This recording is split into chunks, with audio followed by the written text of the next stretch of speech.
Bismillahirrahmanirrahim. Assalamualaikum warahmatullahi wabarakatuh. Alhamdulillah wassalatu wassalamu ala Rasulillah wa ala alihi wa ashabihi wa mawalah wa la haula wa la quwata illa billah amma ba'du. Hadirin sekalian, para pemirsa NB Channel yang budiman dimanapun berada, rahimani wa rahimakumullah. Alhamdulillah kita kembali hadir pada kesempatan yang berbahagia di malam hari ini. InsyaAllah kita akan kembali melanjutkan pembahasan kita dalam pembahasan Fadlul Islam, keutamaan Islam, di mana kitab ini berbicara mengenai bagaimana manhaj, metode dalam beragama seorang muslim yang perlu untuk betul-betul kita perhatikan.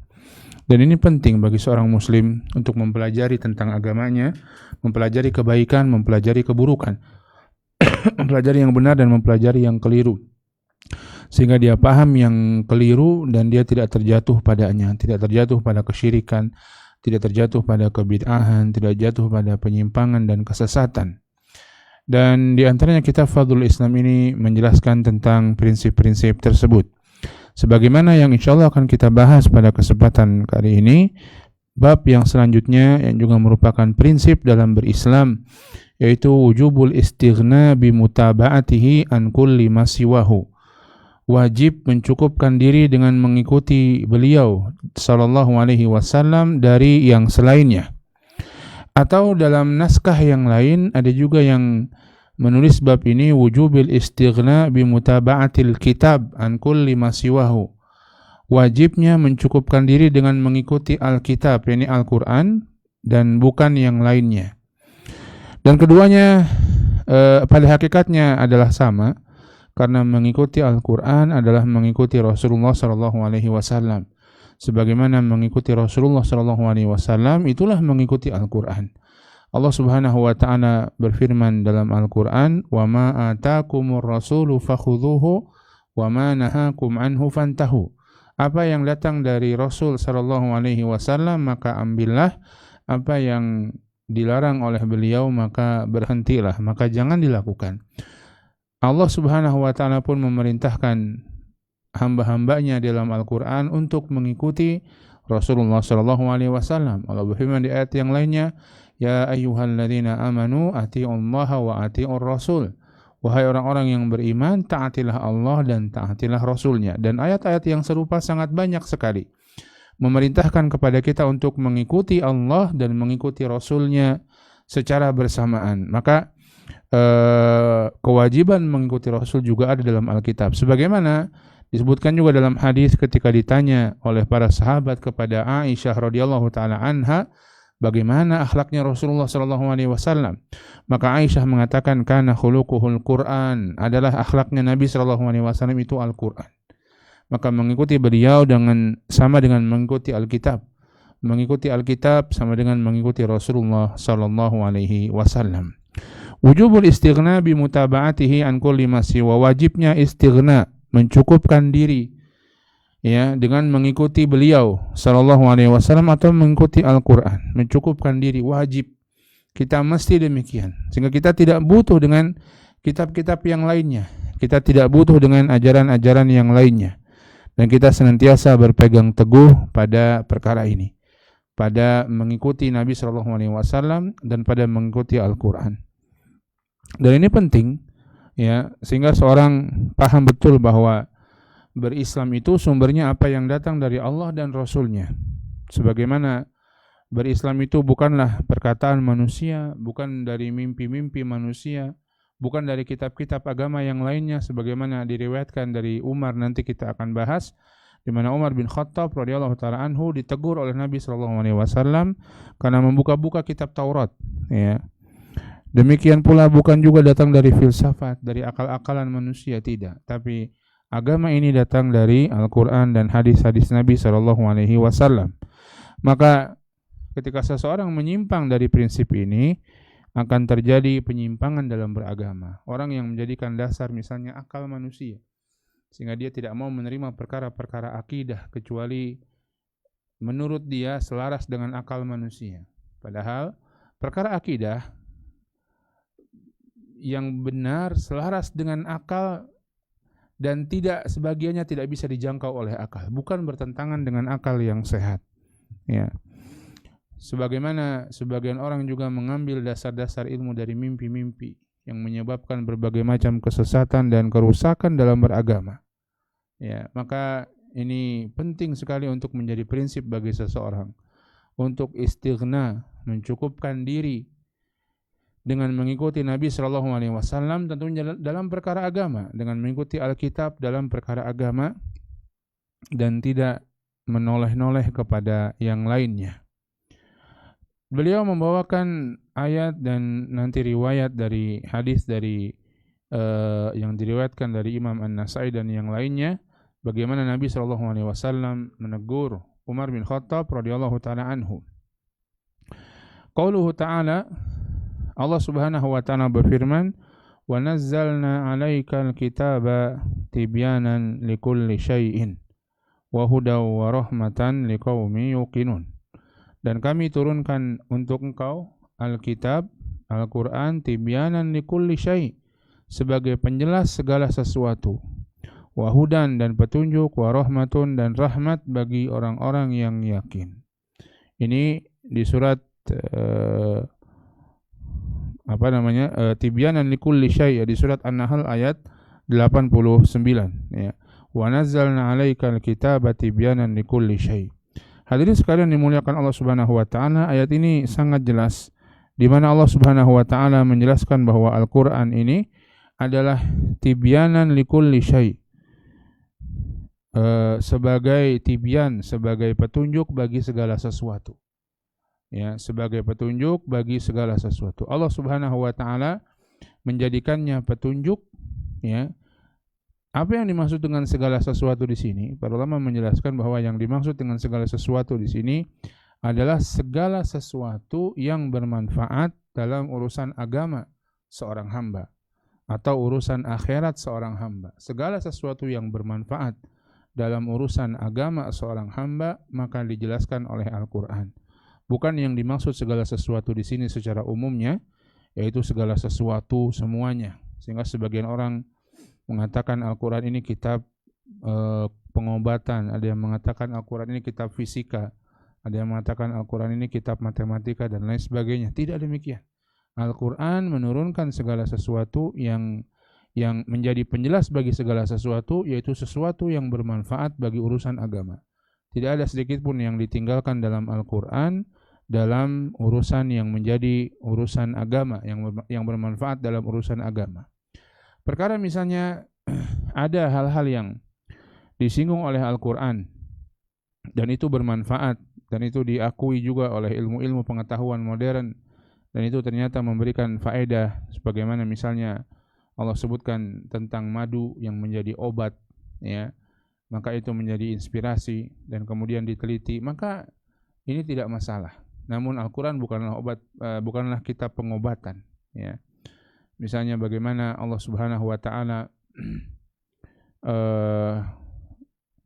Allah Subhanahu wa taala misalnya dalam ayat menyebutkan banyak tentang benda-benda langit dan bumi, ya, untuk bertafakur, orang bertafakur dengan ayat-ayat Allah Subhanahu wa taala sehingga mengakui atau sehingga menyadari tanda-tanda kebesaran Allah Subhanahu wa taala. Al-Quran memotivasi seseorang untuk merenungkan hal tersebut dan memikirkan hal tersebut. Maka ini motivasi dalam Al-Quran. Namun Al-Quran sekali lagi bukan kitab biologi, bukan kitab fisika, bukan kitab astronomi dan lain sebagainya. Dia mendatangkan atau menjelaskan segala sesuatu, yaitu segala sesuatu yang bermanfaat bagi urusan agama seseorang. Ini di surat An-Nahl ayat 89. Maka ini pun menunjukkan kepada kita bahwa kita wajib untuk mencukupkan diri dengan Al-Quran. Wajib untuk mencukupkan diri dengan apa yang datang dari Rasulullah SAW. Tidak perlu seorang mukmin, seorang muslim, ya, melihat kepada kitab-kitab yang terdahulu, melihat kepada pikiran-pikiran manusia, melihat kepada hasil-hasil budaya manusia untuk sesuatu yang bermanfaat tentang agamanya. Maka cukup bagi dia untuk memperhatikan Al-Quran dan Sunnah Nabi SAW dan membacanya dan memahaminya dengan pemahaman para salafus saleh. Kita bacakan penjelasan dari Syekh Shalih Fauzan hafizahullah ta'ala, wa nazzalna 'alaikal kitab, dan kami turunkan kepada engkau wahai Muhammad al-kitab. Al-Quran wa sunnah, beliau mengatakan di sini yang maksud Quran dan sunnah karena tadi sunnah juga merupakan mengikuti sunnah Nabi SAW adalah perintah dalam Al-Quran, sehingga tidak bisa dilepaskan mengikuti Allah dan mengikuti Rasulnya. Karena kita mengetahui apa yang disyariatkan oleh Allah, apa yang ditentukan oleh Allah, apa yang dikabarkan oleh Allah, apa yang diperintahkan oleh Allah dan dilarang oleh Allah Subhanahu wa taala, semuanya dari sunnah Nabi SAW. Maka tidaklah bisa dilepaskan dalam beragama ini kita mengikuti Al-Quran dan mengikuti sunnah Nabi SAW. Wal khitabu li Rasul, dan ini untuk Nabi SAW. Ini wa nazzalna 'alaika, kami turunkan kepada engkau Alkitab, kepada engkau wahai Muhammad, tidak kepada kita semua, ya. Tidak wahyu itu diturunkan kepada kita semua. Bayangkan kalau wahyu diturunkan kepada kita semua, maka Islam ini akan menjadi kacau. Ya, setiap orang akan beribadah kepada Allah Subhanahu wa taala menurut dia berdasarkan wahyu yang diturunkan kepadanya, ya. Dan akan menjadi kacau. Orang ada yang mau sholatnya 1 waktu, 2 waktu, 3 waktu. Ya, karenanya Allah Subhanahu wa taala menurunkan Al-Qur'an ini, menurunkan syariat ini kepada Nabi sallallahu alaihi wasallam. Kata beliau lagi, wa hadza fihi anna al-Qur'ana kalamullahi munazzal. Dan bahwa dalam ayat ini juga ada keterangan bahwa Quran adalah kalamullah munazzal, yang diturunkan oleh Allah Subhanahu wa taala. Sebagaimana Allah sebutkan, wa nazzalna, dan kami turunkan Al-Qur'an ini. Dia kalamullah. Wa laisa makhluqan kama taquluhul Jahmiyah. Dan dia bukanlah makhluk sebagaimana yang disebutkan oleh orang-orang Jahmiyah. Jahmiyah adalah aliran sesat, di antara pemikirannya adalah mengatakan bahwa Al-Quran adalah makhluk. Al-Quran adalah makhluk, kalamullah adalah makhluk. Bukan bagian dari sifat Allah Subhanahu wa taala, dan ini batil. Ya, firman Allah, kalamullah, di antaranya Al-Quran adalah bagian dari sifat Allah Subhanahu wa taala dan dia bukan makhluk. Apa yang kita baca dalam Al-Quran dia adalah kalamullah dan dia bukan makhluk. Fahuwa lam yaqul, Allah tidak mengatakan ma khalaqna lakal kitab, ya, wa khalaqna lakal kitab, kami ciptakan untuk engkau wahai Muhammad Alkitab, tidak, tapi nazzalna 'alaika, kami turunkan kepada engkau, bukan khalaqna laka, kami ciptakan untuk engkau kitab, enggak. Karena dia bukan makhluk, ya, tapi dia kalamullah yang Allah turunkan kepada Nabi Muhammad sallallahu alaihi wasallam. Bal qala wa nazzalna 'alaikal kitab, yakni Al-Qur'an. Bahkan Allah Subhanahu wa taala berfirman, dan kami turunkan kepada engkau wahai Muhammad Al-Kitab, yaitu Al-Qur'an. Tibyanan likulli syai'in, sebagai penjelas bagi sesuatu. Kata Syekh Shalih Fauzan, fallahu jalla wa ala bayyana fihi ad-din alladhi yaqbaluhu min ibadihi. Allah Subhanahu wa taala menjelaskan kepada manusia tentang ad-din, tentang agama, dan menjelaskan semua hal tentang agama yang Allah Subhanahu wa taala terima dari hamba-hambanya. Bagaimana ibadah yang benar, bagaimana akidah yang benar, bagaimana berakhlak yang benar, dan seterusnya. Wala yaqbalu minhum siwahu, dan Allah Subhanahu wa taala tidak menerima dari hamba-hambanya selain agama tersebut. Agama yang Allah turunkan dalam Al-Qur'an yaitu Islam. Hatta walaupun manusia beragama dengan agama yang Allah turunkan dalam Injil, hatta walaupun manusia beragama dengan agama yang Allah turunkan dalam Taurat, dalam Zabur, maka tidak akan diterima oleh Allah Subhanahu wa taala ketika diturunkan Al-Qur'an kepada Nabi Muhammad sallallahu alaihi wasallam. Agama yang diterima di sisi Allah hanyalah Islam yang diturunkan kepada Nabi sallallahu alaihi wasallam. Kama annahu bayyana fihi aidan ad-din alladzi la yaqbaluhu. Sebagaimana juga Allah Subhanahu wa taala menjelaskan dalam Al-Qur'an agama yang tidak diterima oleh Allah. Allah sebutkan dalam Al-Qur'an orang-orang yang sesat, orang-orang yang mengikuti keburukan, orang-orang yang mengikuti hawa nafsunya, orang-orang yang berbuat kesyirikan, yang berbuat kemunafikan, yang berbuat kesombongan. Yang semua mereka menjadikan itu semua sebagai agamanya dan tidak diterima oleh Allah Subhanahu wa taala. Tibyanan likulli syai'in min umuriddin, kata Syekh Shalih Fauzan, penjelas segala sesuatu bagi atau dalam urusan agama. wa hudan wa rahmatan, dan sebagai petunjuk dan sebagai rahmat. Ya. Dan sebagai petunjuk dan sebagai rahmat.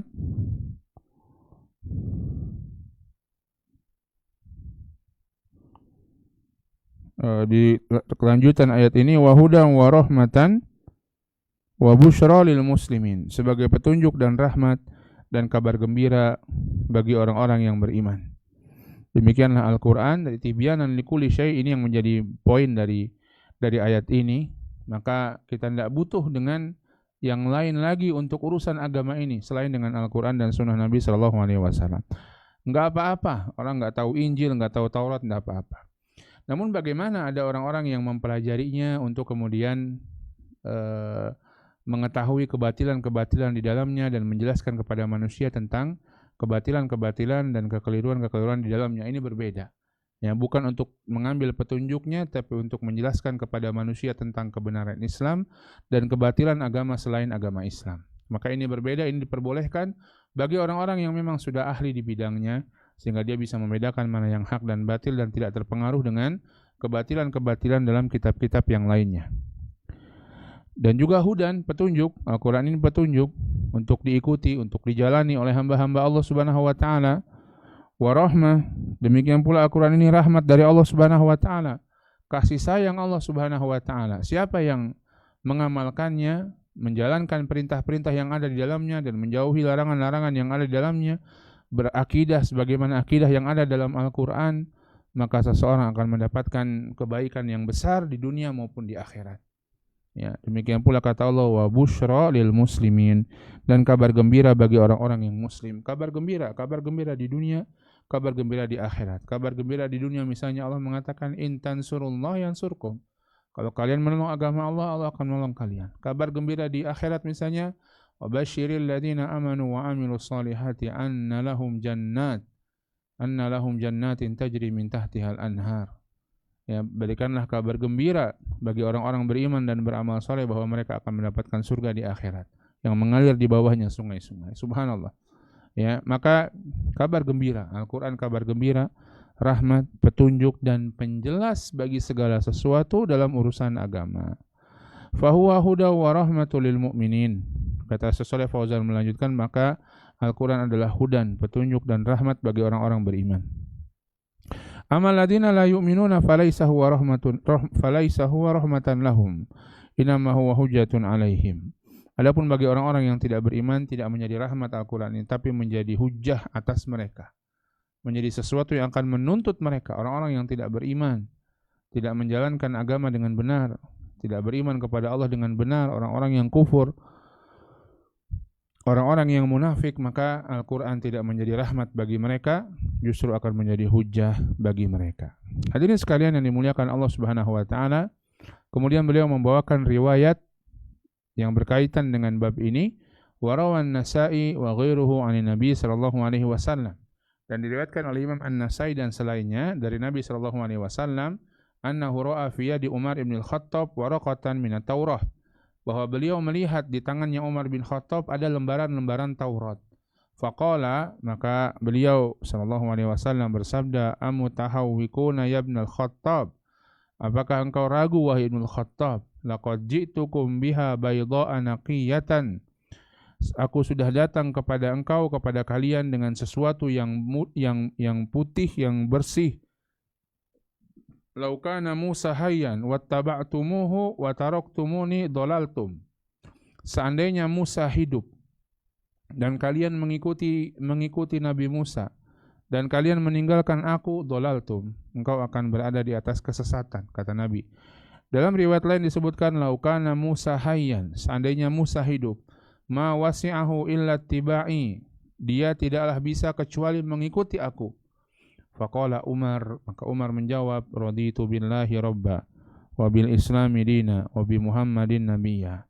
Aku ridha Allah Subhanahu wa taala sebagai Rabbku, Islam sebagai agamaku, dan Nabi Muhammad sebagai nabiku. Subhanallah. Riwayat ini, dua riwayat ini yang berdekatan, ya, ketika Nabi sallallahu alaihi wasallam melihat Umar bin Khattab sedang memegang sebuah lembaran-lembaran Taurat di tangannya. Subhanallah. Ya, Nabi Shallallahu Alaihi Wasallam adalah orang yang perhatian kepada sahabat-sahabatnya, wabil khusus urusan agamanya. Karena untuk itulah beliau diutus untuk meluruskan agama. Namun demikian juga beliau perhatian dengan urusan dunia sahabat-sahabatnya. Beliau menjenguk yang sakit, beliau membantu yang kesulitan, beliau menolong orang-orang yang lemah, beliau menghibur orang-orang yang gelisah dan lain sebagainya dari kebaikan-kebaikan dalam urusan dunia. Namun demikian pula kebaikan-kebaikan dalam urusan akhirat. Beliau mengingatkan, beliau beramar ma'ruf, nahi mungkar, menyampaikan apa yang menjadi kewajiban-kewajiban manusia, menyampaikan apa yang diharamkan oleh Allah Subhanahu wa taala agar dijauhi oleh manusia. Ini semua tugas utama beliau. Dan beliau pun memiliki akhlak mulia sehingga urusan dunia akhirat diperhatikan oleh beliau. Dan beliau adalah orang yang paling semangat untuk kebaikan bagi umatnya. Ya. Maka ketika Umar bin Khattab, Nabi Shallallahu Alaihi Wasallam melihat ada lembaran Taurat di tangan Umar bin Khattab, Nabi Shallallahu Alaihi Wasallam memperingatkan dengan keras Umar bin Khattab agar jangan jatuh pada kesesatan, agar jangan jatuh pada penyimpangan. Amutahawikuna ya Ibn Khattab, apakah engkau main-main ragu-ragu wahai Ibn Khattab dengan apa yang disampaikan Nabi Shallallahu Alaihi Wasallam? Subhanallah. Sekelas Umar bin Khattab, Nabi Shallallahu Alaihi Wasallam mengkhawatirkan, apalagi tentunya kita. Ya. Laqad ji'tukum biha baydha'a naqiyah. Sungguh aku datang kepada engkau dengan sesuatu yang murni, yang bersih. Ya, artinya apa yang ada pada Taurat di masa Nabi Shallallahu Alaihi Wasallam, hatta di masa Nabi Shallallahu Alaihi Wasallam, dia sudah dia sudah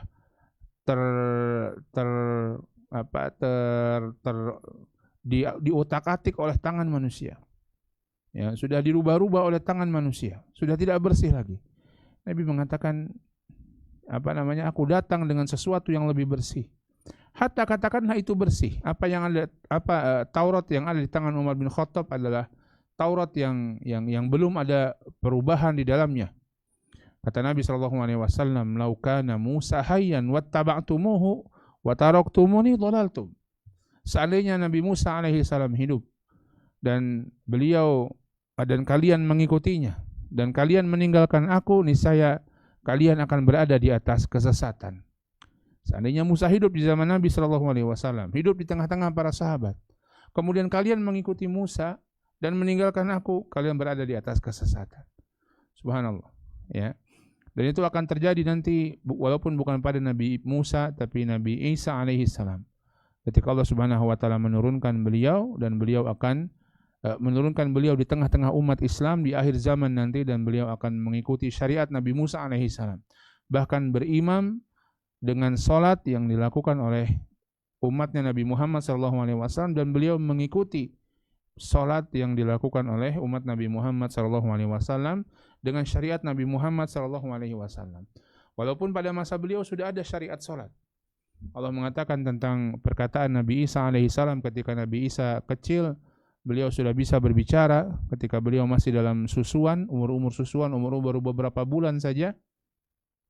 Kata Nabi Isa alaihissalam sebagaimana Allah firmankan, "Inni Abdullah atani al-kitaba wa ja'alani nabiyya wa ja'alani mubarakan aina ma kuntu wa awsani bis salati waz zakati ma dumtu hayya." Sesungguhnya aku adalah Abdullah, aku adalah hamba Allah. Ini kata Nabi Isa ketika beliau masih kecil. Atani al-kitaba wa ja'alani nabiyya. Allah memberikan kepadaku kitab dan menjadikanku seorang nabi. Wa ja'alani mubarakan aina ma kuntu. Dan Allah Subhanahu wa taala menjadikan keberkahan dimanapun aku berada. Wa awsani bis salati waz zakati ma dumtu hayya. Dan Allah Subhanahu wa taala mewasiatkan kepadaku untuk salat, ya, dan untuk zakat ma dumtu hayya, selama aku hidup. Ya. Jadi di masa Nabi Isa pun ada salat, ada zakat. Wallahu alam bagaimana syariatnya. Tapi nanti ketika Nabi Isa turun di akhir zaman, beliau akan salat dengan salat yang disyariatkan kepada Nabi Muhammad SAW. Bahkan berimam, beliau menjadi makmum umatnya Nabi Muhammad SAW. Ya. Wa fi riwayatin, dalam riwayat lain disebutkan, laukana Musa hayyan, seandainya Musa hidup, ma wasi'ahu ila tibai, beliau tidak ada kewajiban kecuali mengikutiku. Wajib Nabi Musa alaihissalam untuk mengikuti Nabi Muhammad SAW. Maka ketika mendengar ini dan melihat teguran Nabi SAW, Umar pun menjadi orang yang tunduk kepada kebenaran. Dan begitulah semestinya kita. Ketika ditegur, ketika disampaikan kebenaran kepada kita, hendaklah kita mengikutinya dengan segera. Ketika diajak mengerjakan kewajiban, hendaklah kita menyambutnya dengan segera. Ketika diajak mengikuti kebaikan, hendaklah kita menyambutnya dengan segera. Maka Umar pun mengatakan, raditu billahi rabba wa bil islami dina wa bi Muhammadin sallallahu alaihi wasallam nabiyya. Aku ridha Allah Subhanahu wa taala sebagai Rabbku, Islam sebagai agamaku, dan Nabi Muhammad sallallahu alaihi wasallam sebagai nabiku. Kita bacakan penjelasan Syekh Shalih Fauzan hafizahullah taala dalam menjelaskan hadis ini. Kata beliau rahimahullah, yaqulu sallallahu alaihi wasallam li ummatihi. Nabi sallallahu alaihi wasallam mengatakan kepada umatnya. Ini hadis yang tadi yang itu Nabi sebutkan kepada Umar bin Khattab, namun itu juga Nabi sebutkan kepada umatnya, dan Nabi menggunakan dhamir kalian, ya. Lau kana Musa hayyan wattaba'tumuh. Seandainya Musa hidup dan kalian mengikutinya, kalian wahai umatku mengikutinya. Ma'annahu Rasulullah wa kalimuhu, padahal Nabi Musa juga adalah utusan Allah, Rasulullah juga. Wa kalimuhu, dan orang yang diajak bicara oleh Allah Subhanahu wa taala. Lakin fatratuhu intahat alaihi salatu wassalam, namun zaman beliau sudah selesai. Zaman kenabian dan kerasulan beliau sudah selesai. Falau ittaba'tumuhu ba'da bi'atsati Muhammadin la dhalaltum. Kalau kalian mengikuti Nabi Musa alaihi salam setelah diutusnya Nabi Muhammad, kalian akan sesat. Bukan karena ajaran Nabi Musa ajaran sesat, bukan. Tapi karena ajaran yang harus diikuti ajaran Nabi Muhammad sallallahu alaihi wasallam. Ajaran setelah Nabi SAW datang, maka ajaran yang harus diikuti adalah ajaran Nabi Muhammad sallallahu alaihi wasallam. Subhanallah, kata Syekh Shalih Fauzan, yudilluna wa hum muttabi'una rasulan. Mereka bisa sesat padahal kalau mereka ikuti Rasul, yaitu Nabi Musa alaihi salam, tapi sesat. Naam, iya kata beliau, li'anna hadzal rasul qad ittahat fatratuhu. Karena Rasul ini, yakni Nabi Musa alaihi salam, sudah selesai periode beliau. Wa ja'at fatratu rasulin akhar wa huwa Muhammadun sallallahu alaihi wasallam. Dan sudah datang periode Rasul yang lain, yaitu Nabi Muhammad sallallahu alaihi wasallam. Masanya Nabi Muhammad sallallahu alaihi wasallam, bukan lagi masanya Nabi Musa alaihi salam. Ya, maka ketika mengikuti Nabi Musa, maka sesatlah mereka. Wal insan yaduru ma amrillah haitsu makana. Dan seorang manusia itu harus mengikuti perintah Allah gimana pun keadaannya. Fallahu nasakha syara'i as-sabiqah bi syariati Muhammadin sallallahu alaihi wasallam.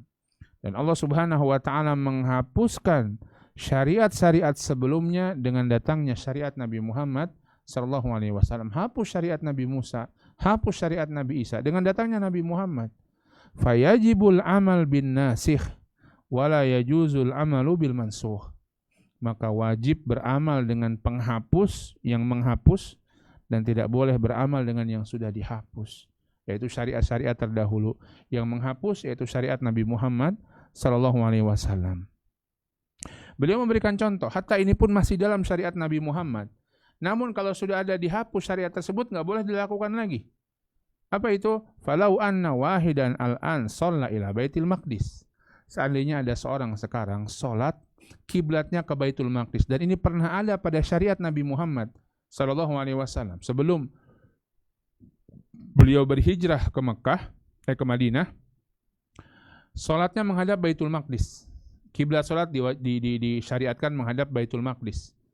Ketika beliau berhijrah ke Madinah selang 2 tahun, maka dirubah sehingga kita mengenal ada masjid kiblatain, masjid 2 kiblat, di mana kiblat masjid tersebut bukan 2 kiblat, tapi tentunya masih 1 kiblat sekarang. Namun di masjid itulah terjadi pemindahan arah kiblat dari Baitul Maqdis menjadi ke Ka'bah, yang itu 180 derajat kurang lebih, artinya mereka berputar, ya.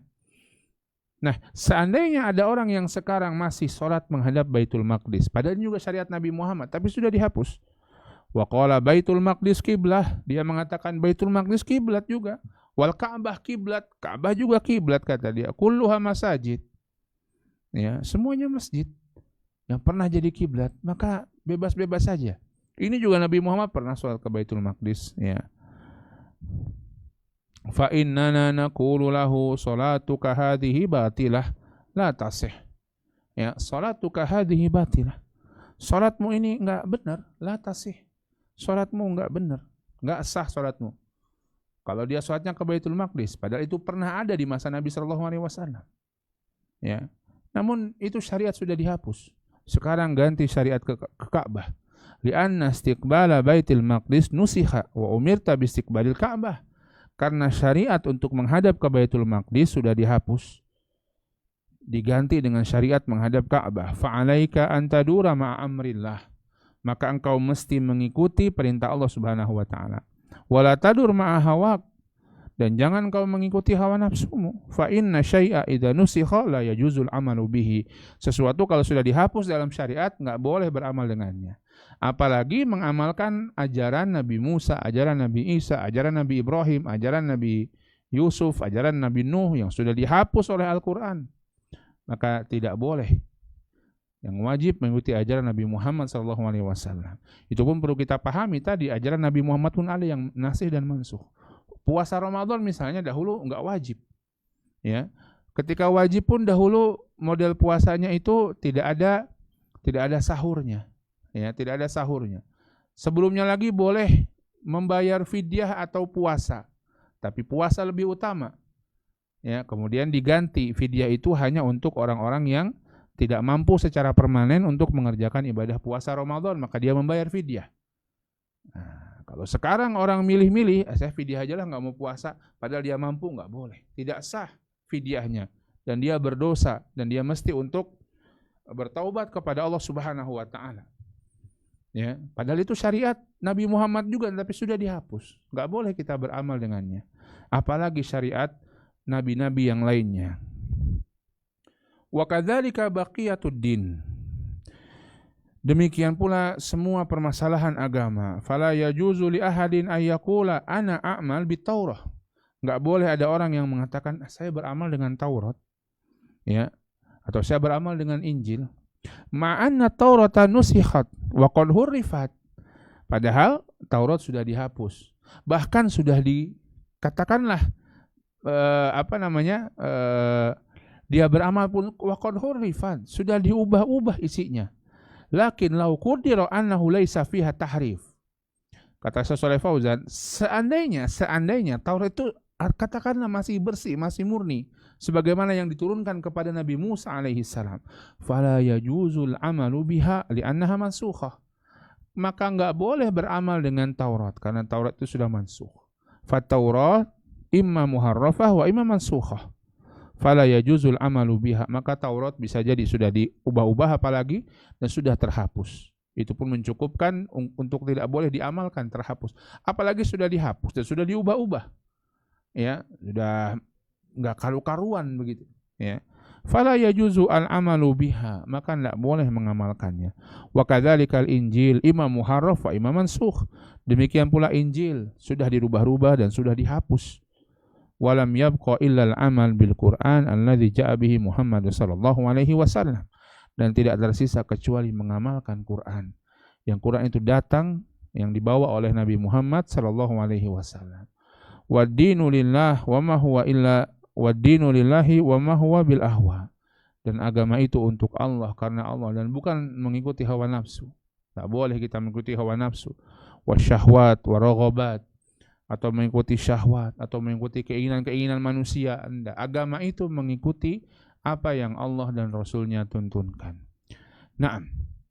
Lau kana Musa hayyan, dalam hadis disebutkan seandainya Musa hidup, wa huwa afdalul anbiya Bani Israil, padahal beliau adalah Nabi Bani Israel yang paling afdal. Wa huwa kalimullah, beliau juga kalimullah, orang yang langsung diajak bicara sama Allah, luar biasa. Ya, lau kana hayyan waqta bi'atsati Muhammadin sallallahu alaihi wasallam ma wasi'ahu illa tiba'i rasul. Maka enggak ada kelapangan bagi Nabi Musa kecuali mengikuti Rasul. Wajib mengikuti Rasulullah sallallahu alaihi wasallam. La wala yabqi ala syariatihi. Dan enggak boleh Nabi Musa untuk menjalankan syariatnya. ketika Nabi Muhammad SAW sudah diutus. Seandainya beliau hidup, seandainya kan enggak ya. Li'annaha nusikhat wantahat. Karena syariatnya Nabi Musa sudah dihapus, sudah selesai. Wal amru lillah, dan segala perintah, segala urusan milik Allah. Allah suruh kita ikuti Nabi Muhammad, ya ikut. Ya. Kalau kita hidupnya di zaman Nabi Musa, ya ikut zaman Nabi Musa. Kalau kita hidupnya di zaman Nabi Isa, ikut zaman Nabi Isa. Tapi kita hidup di zaman Nabi Muhammad SAW. Ini dengan Nabi dan Rasul begitu ya. Apalagi coba yang lainnya. Ya, apalagi yang lainnya dari kalangan orang-orang selain para Nabi dan Rasul. Kalau bertentangan dengan apa yang disampaikan oleh Rasulullah SAW, maka jangan diikuti. Yamhullahu ma yasha wa yuthbit wa indahu ummul kitab. Allah Subhanahu wa taala menghapus apa yang Allah kehendaki, wa yuthbit, dan Allah Subhanahu wa taala menetapkan, dan di sisi Allah Subhanahu wa taala segala sesuatu takdir dalam Alkitab. Faqala Umar, maka Umar mengatakan raditu billahi robba. Ketika mendengar teguran Nabi SAW ini, kata Umar, raditu billahi robba wa bil islami dina wa bi Muhammadin nabiyya. Aku ridho Allah sebagai Rabbku, Islam sebagai agamaku, dan Nabi Muhammad SAW sebagai Nabi. Hadza huwal wajib. Ini yang merupakan hal yang wajib. Annal insan idza tabayyana lahul haq alla yujadila fihi.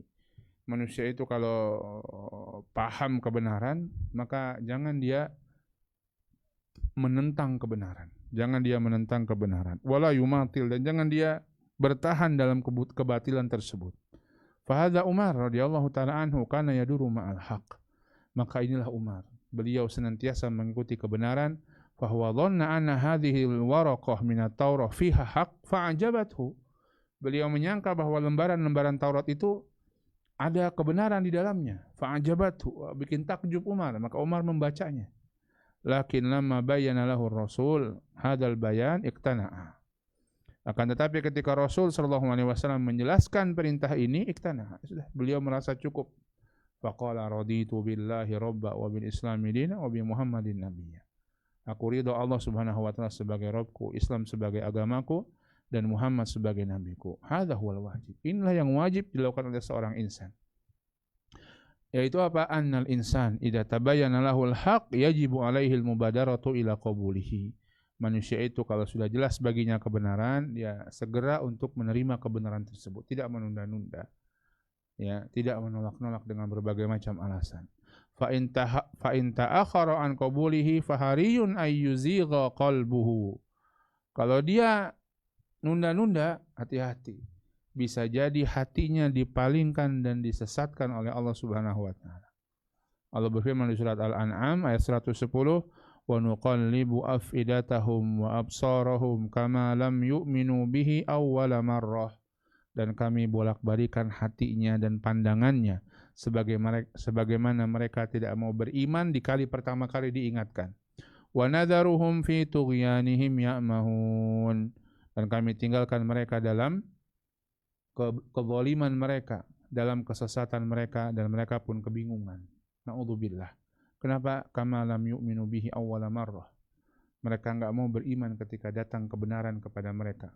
Nunda-nunda, kalau kayak mau saya beriman begini, nanti begini. Kalau saya yakin nanti begini. Padahal hatinya sudah yakin. Maka kewajiban bagi seseorang untuk meyakini kebenaran ketika dia datang. Fahada fihi butlan ittiba'i ghairil Qur'an. Maka inilah di antara dalil yang menjelaskan kebatilan mengikuti selain Al-Quran minal kutubis sabiqah, dari kitab-kitab sebelumnya. Liannaha mansukha bil Quran, karena itu mansuh dengan Al-Quran. Ini kitab-kitab sebelumnya yang itu turun dari Allah Subhanahu wa taala. Apalagi sekedar mengikuti mimpi-mimpi manusia. Apalagi sekedar mengikuti pendapat-pendapat manusia, tentunya yang bertentangan dengan Al-Quran dan Sunnah. Maka tidak ada kewajiban bagi kita. Bahkan kebatilan kalau menjadikan pendapat-pendapat manusia, pendapat-pendapat akal, pendapat-pendapat filsafat, mimpi-mimpi manusia sebagai standar kebenaran.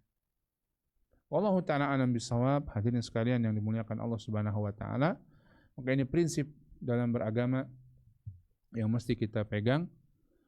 Insyaallah kita akan bahas pada pertemuan selanjutnya maja'a fil khuruj an da'wal Islam, yaitu tentang orang yang enggak mau mengakui Islam, ya, enggak mau mengakui keislaman.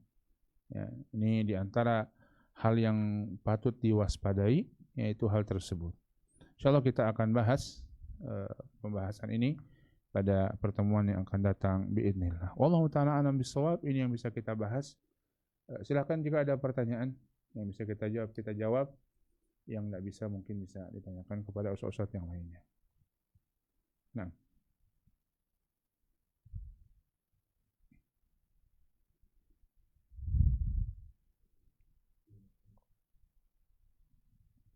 Belum ada? Baik, kita cukupkan jika tidak ada.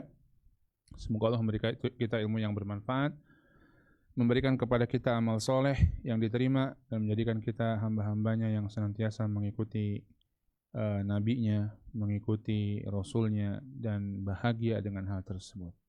Wallahu ta'ala alam bisawab. Wa sallallahu ala nabiyina Muhammadin wa ala alihi washabihi wasallam. Subhanakallahumma wa bihamdika asyhadu an la ilaha illa anta astaghfiruka wa atubu ilaik. Billahi taufiq wal hidayah. Assalamualaikum warahmatullahi wabarakatuh.